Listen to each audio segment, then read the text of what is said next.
Good morning. How are you? Happy Monday. We are at a brand new time. We are going to be shifting Virtual Coffee Club to Mondays and Wednesdays at 9:30 or 9:37 sometimes on Mondays because that's just the way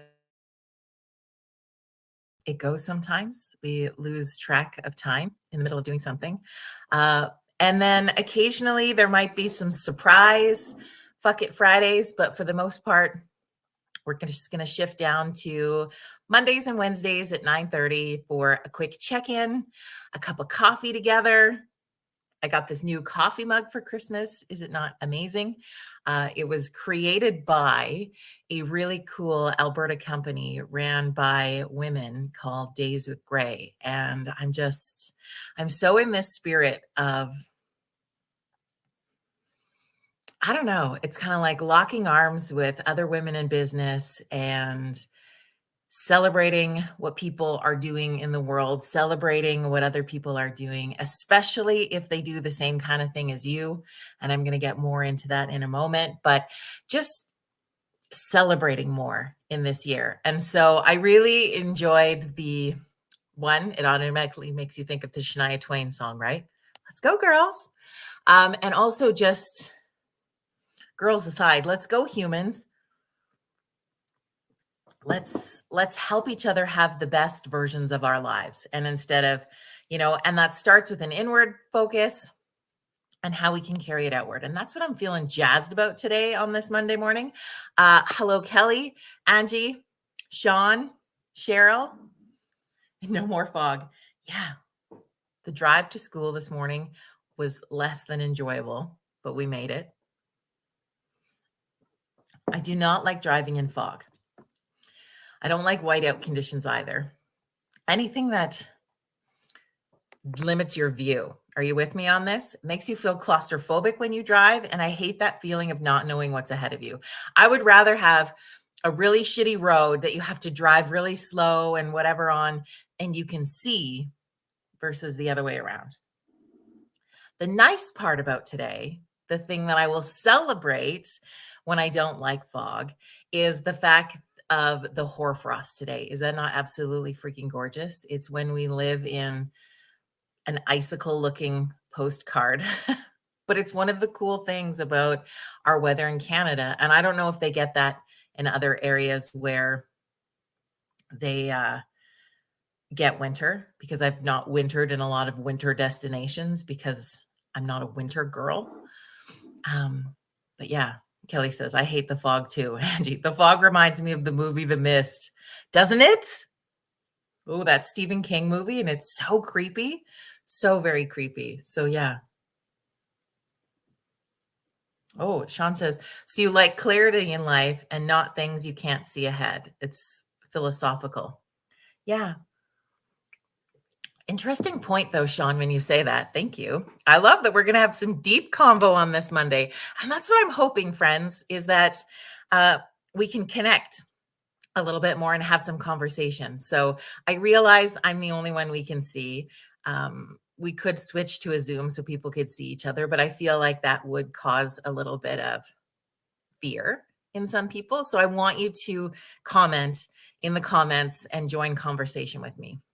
So you say that, Sean, that I do like clarity in life, but I also, my word for 2023. So I'm somebody who, and I think it's a trend that a lot of people are doing, is picking a word for your year, right? Like, what's your word for the year? And what does that word mean to you when you pick it? Is that something that for me, it's when I pick a word for the year, it's something that I would like to dive deeper into, that I would like to learn more about, that I would like to lean into, that I would like to have encompass the theme of my year.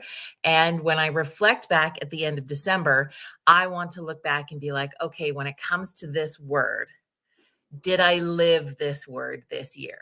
And so past years for me, so for example, in 2021, my word was love. And I wanted to deep dive into that word because that word scared the fuck out of me. And so I dived into love. giving love, experiencing love, learned that I really struggled with receiving love, and had that sort of theme for my year. Last year, my word was surrender. And what I wanted to do in that is that in my healing journey, I wanted to take the things that felt overwhelming, unclear, unsure, and just surrender all of it. My word this year, good morning, Deanna, to build on that sort of theme, is my word for 2023 is trust. So, Sean, when you say you like clarity in life and not when you can't see things ahead, I would say that this year I'm stepping into trusting what I can't see ahead of me is still going to be so beautiful. do I do I initiate that into my drive this morning in the fog? Probably not. I probably didn't sit into trust in that drive, but it's hard, right? And I think trust is an interesting one because trust also is really that it's a part of surrender in that you have to just trust in the things that you can't control. And there's so many freaking things we can't control. Deanna says her word is holistic. Oh, I like that. Anybody else have a word for the year as we chat about this morning that you want to kind of throw out there and share? Say out loud, say to your friends. So, my other piece, I feel like my secondary word that I have in this year is I want to deep dive into trust. My secondary word is receive, and being able to really be intentional in the receiving back because I'm not so good at that sometimes. I'm a Cancer, so I like to hard shell hide, right? Sean says, would you ever consider yourself a risk taker or risk adverse? And if risk adverse, do you think that limits you? I don't think that I'm risk adverse. If I really sink into it, does the idea of risk have some unknown fear that's activated in that thought? Yeah, I think so. But I definitely am someone who likes to go for it. Now, if you were to say, are you a risk taker or risk adverse? And we're going to demonstrate this by rock climbing. I'm going to pick risk adverse and I'm not going to climb the rock. That doesn't ignite me in any way that feels good. I have a fear of heights. However, stepping into risk taking, I have gone into situations over the past several years, especially the last decade for me, where I step into scenarios that someone who has a fear of heights would not normally want to step into, i.e., balloons, right? Going in a hot air balloon, uh, going in a stunt plane, these other things. So I would say that I'm risk taker. So I don't feel that I have those limitations, or I'm more aware of them than I ever have been before, and therefore step into it a little bit. Hi, Corey. Anybody else want to share their word for 2023? What does that look like? I thought in the theme of my cup today, there has been I don't know, are they still called memes if they're not jokes? I don't know. Photos going around, viral pictures being shared on the internet. And the one, I don't know if you saw, was of Jamie Lee Curtis from the Golden Globes in the last couple weeks. And when they announced who the actress of the year is, who wasn't Jamie Lee Curtis, there's a picture of that woman being like, oh my gosh. And Jamie Lee Curtis just like cheering in this exuberant expression of joy. And the message going along with it is so much of let's be more of the people who build each other up and celebrate each other as opposed to tearing each other down sort of scenario. And I think that's been something that I know has definitely been a movement among, I feel like it's been a really like a female movement that the women of our world have really wanted to have this messaging. I think it also applies to men. although I can't speak to that from experience, obviously. But just that whole, we need to lift each other up more than tear each other down. And I think it happens in men also, in what competition looks like. I think that because we're wired differently as species, we approach situations differently. But it's my 2 cents there. Anyway, I really loved watching how excited that she was for somebody else winning. And thinking about that for a moment, like taking an opportunity for a titch bit of a self reflection is, do you, when you go through social media, have those moments where you experience joy when somebody's doing something?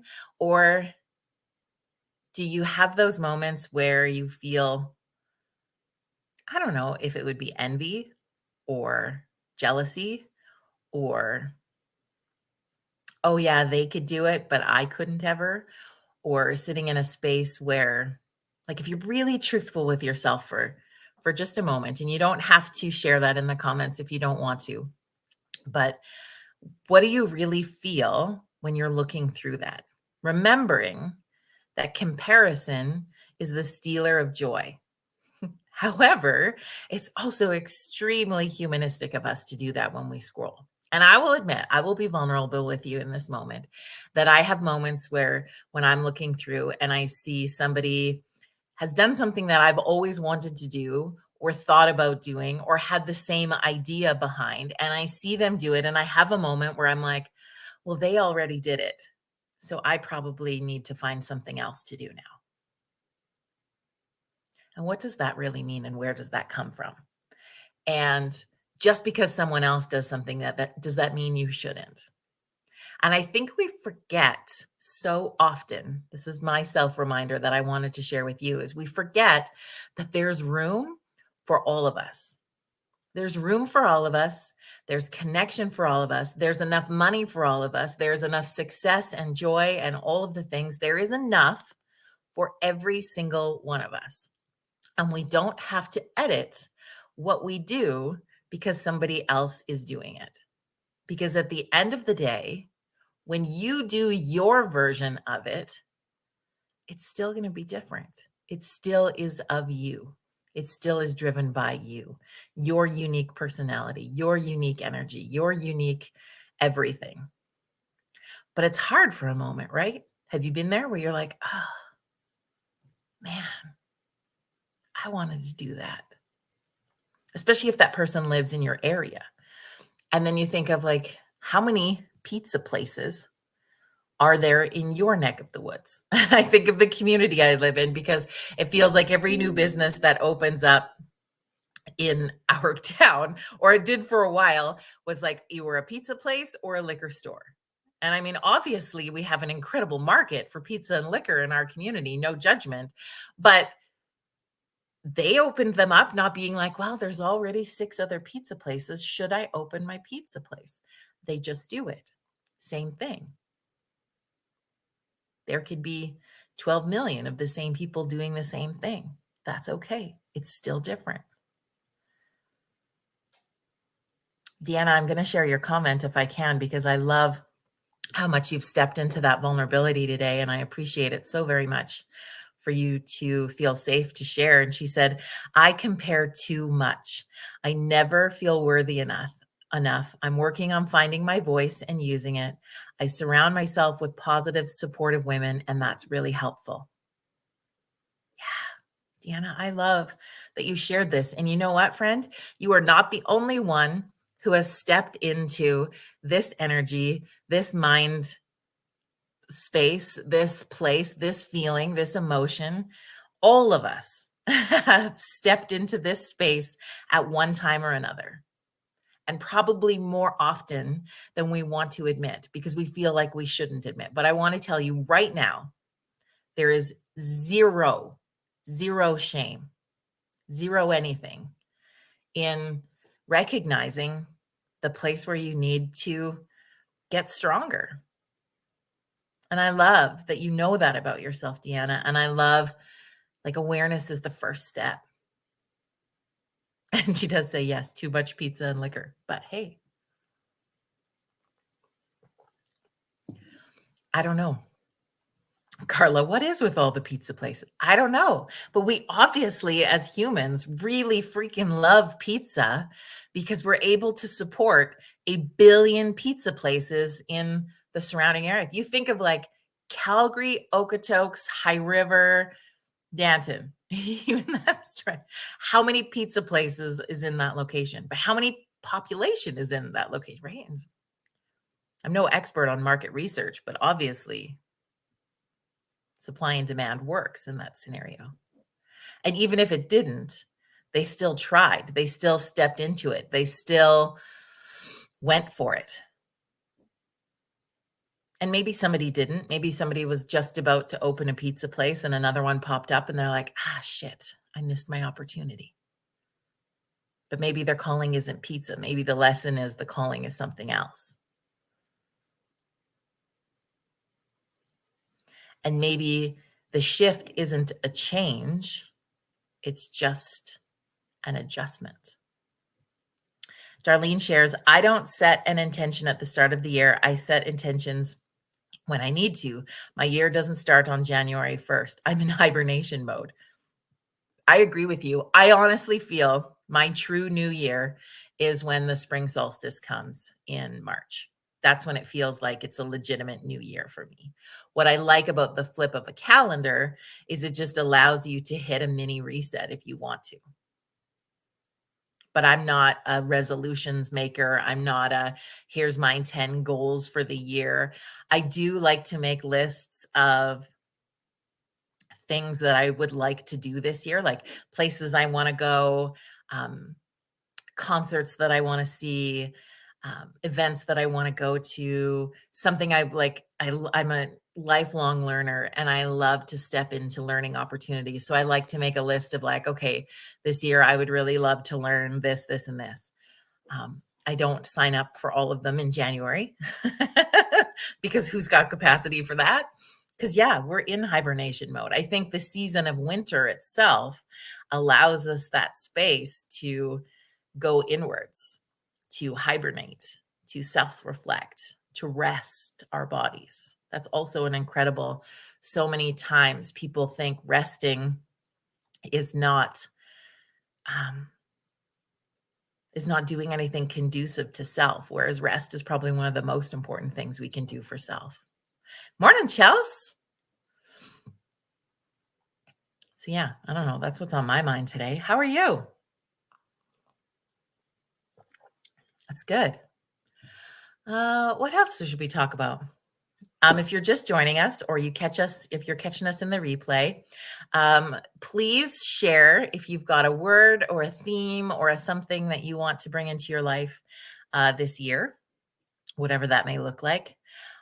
What is this rest you speak of? Yes, Chelsea, you need to add rest into your life. Also, vision boarding. We see so many things about vision boards this time of year. Again, I'm the type of person, I don't like to make my vision board until March, but there's all different kinds of vision boards, which I love seeing. So there's, I don't know if we want to call it the standard vision board, if you're a vision board maker. And really, at the end of the day, it's if you are somebody who connects with something visual, creating something like this allows you to step into the space of manifesting, if that's something you believe in. It steps you into focusing and keeping a vision in mind. It allows you to have this visual of where you want to go, what you want to be, the things that your heart desires. So you can create that visual collage of the things that you would like to add into your year.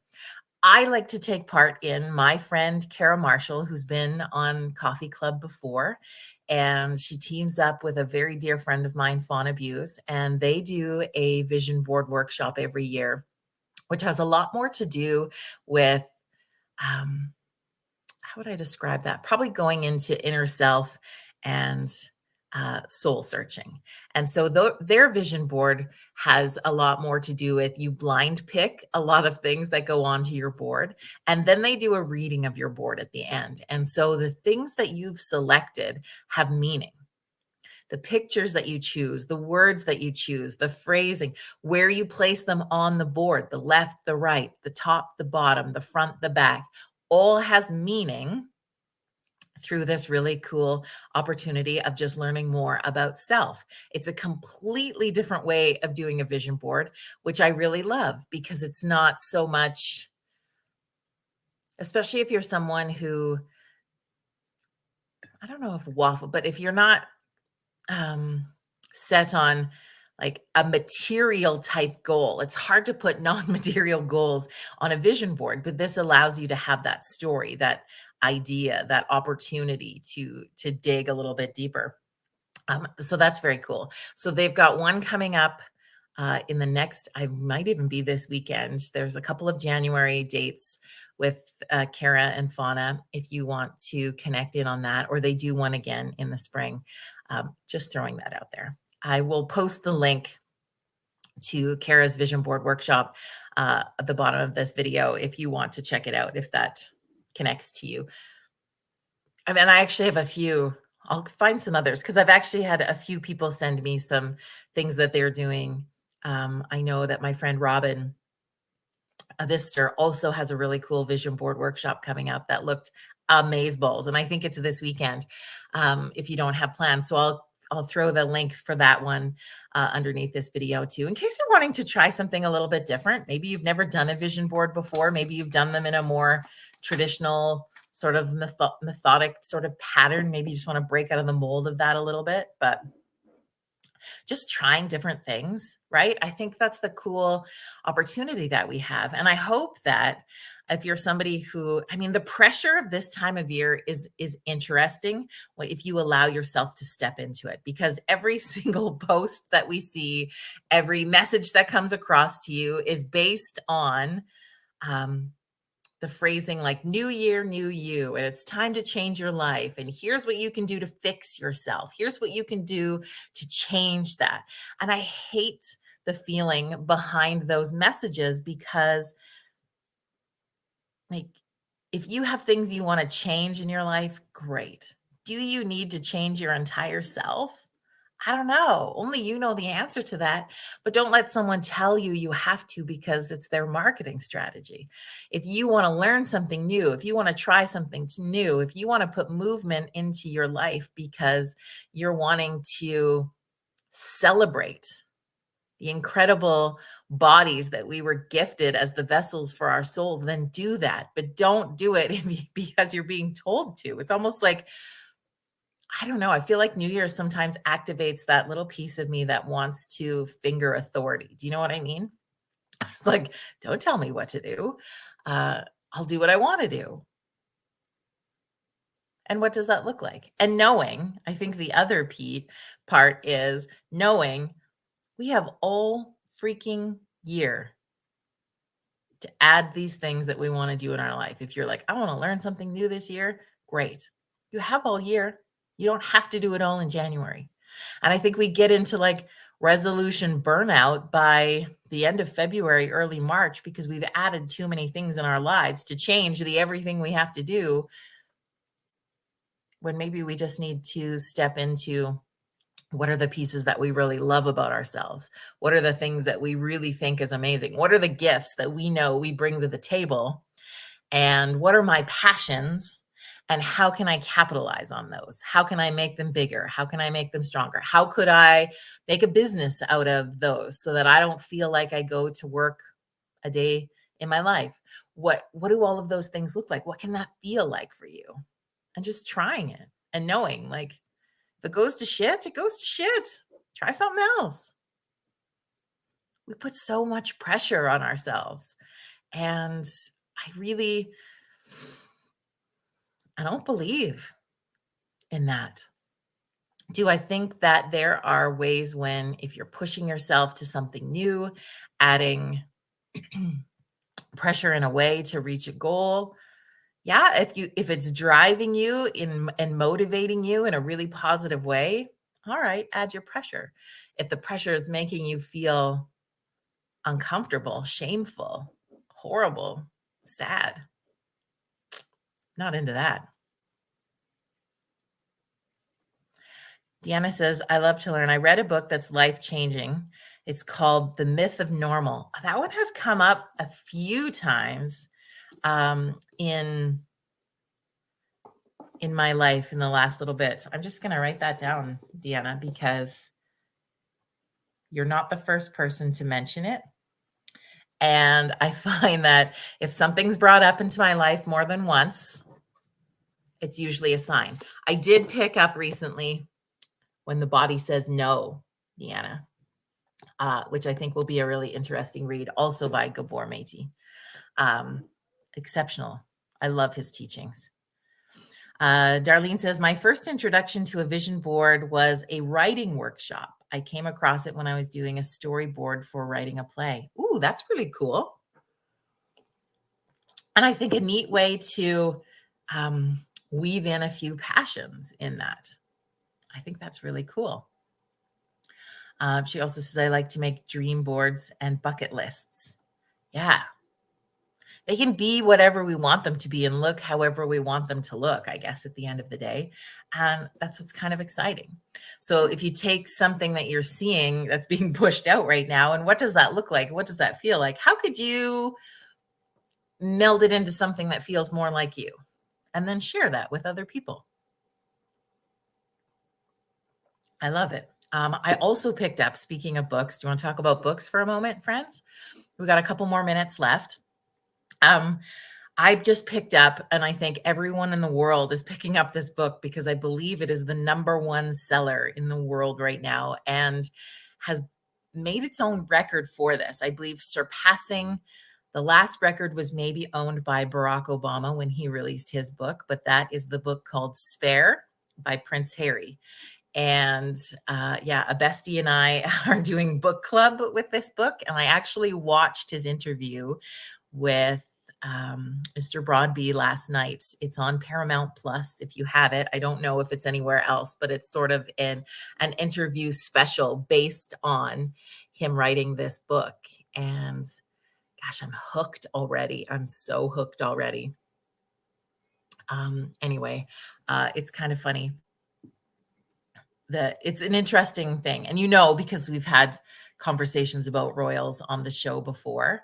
So I think that's going to be an interesting read. Has nothing to do really with personal growth and more out of curiosity for him wanting this huge desire to share his story and to own his story. And thinking about if you could not own your story, or if you refuse to own your story, or you're not ready to own your story, is one thing. But if you aren't allowed to own your story, that's another interesting twist in life, isn't it? So I started that one, which has been kind of cool.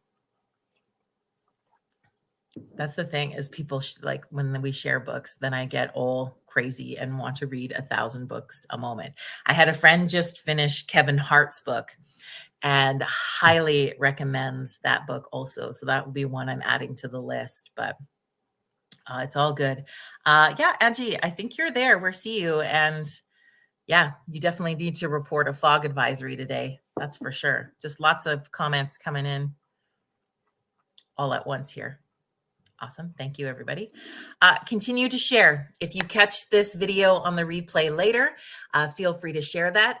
Virtual Coffee Club is also going to be available now wherever you get your favorite podcasts. So an audio version will be available on Apple Podcasts, Google, Spotify, Streamer, like all of the elements where you can get. And then a video version will also be available on Spotify now. Very cool that our platform continues to grow together. And so, of course, we are live Monday and Wednesdays at 9:30 a.m. on Facebook. This is Mountain Standard Time, YouTube and Twitter. And then you can find the replay later. So thank you so much for being a part of our Monday morning chat. Cheers to you. Because it's Monday, Meditation Monday, we will end our conversation with just a quick little breathwork meditative exercise together. So if you're able to, just for a moment, I want you to close your eyes, okay? And I want you to take a long, slow, deep breath in through your nose. Hold it and exhale through your mouth. Drop your shoulders. And one more time, a long, slow, deep breath in through your nose. And hold. And release through your mouth. And you can open your eyes. Just a quick little connection together. Have an amazing rest of your day. If you're in High River and would like to drop in to meditation class tonight, you can register at the links on my social media. And looking forward to seeing you tonight at the Monroe Barn at Shepherd Family Park. Class will start at 7:15. So if you want to arrive anytime between 7 and 7:15 to get settled, we will see you there. Having a safe, beautiful, and amazing Monday, and we will see you Wednesday morning.